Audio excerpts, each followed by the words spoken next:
I gotta get home, there's a garden to tend, all the fruits on the ground. The birds have all moved back into my attic, whistled and static.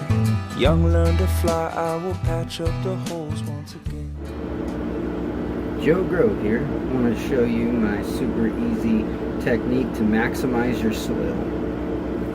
So what I have here is a seedling starter tray that I have essentially made little cuts right here in between with scissors, nothing special. I wrapped it around and then linked it into the last hole. And those slide together. And essentially this goes down into a 3-gallon pot, which I will show you. And then from there, you can see that it's also got a wicking point for sub-irrigation. And that's what that is, right there. Sorry, right there. Apologies. So it goes down and wicks the water up.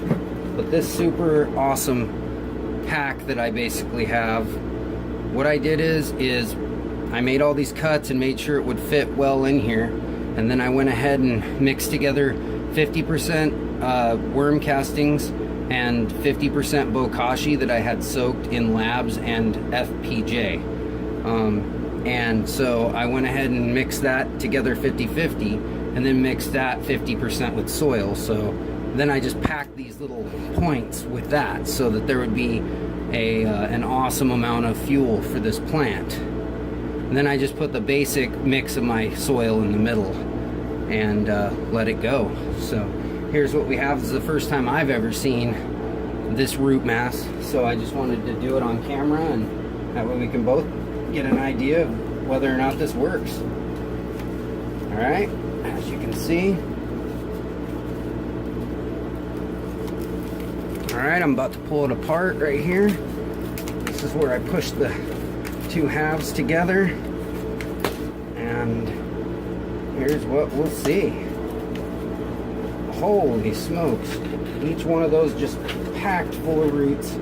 This has been sitting in my garage for about 2 weeks because I wanted to kind of give it a chance to dry out so I could really see. But look at how the roots have just packed into each and every one of these, gobbling up all that food I gave it, and really maximizing the amount of breathability and also maximizing your soil, so you don't have to use nearly as much. And then of course putting all this together into a sub-irrigated system such as I did is going to allow you to have maximum use of your water as well. And this has been an incredible system. I just ran it through a cycle and easily turned out as much flour as if I had filled this whole bucket full. Actually it did quite well. Next round I'm gonna have to do them side by side with the same strain and see if what kind of results I get side by side. Anyway, this is a super simple hack that you can use. It's very cheap and effective, and if you're careful you can use these several times so they don't have to go to waste. And I hope you like this. This is Joe Grow. I am the fermentation farmer. Just showing you one of my sib hacks. Hope you enjoy it. Have a great night. Joe Grow over and out.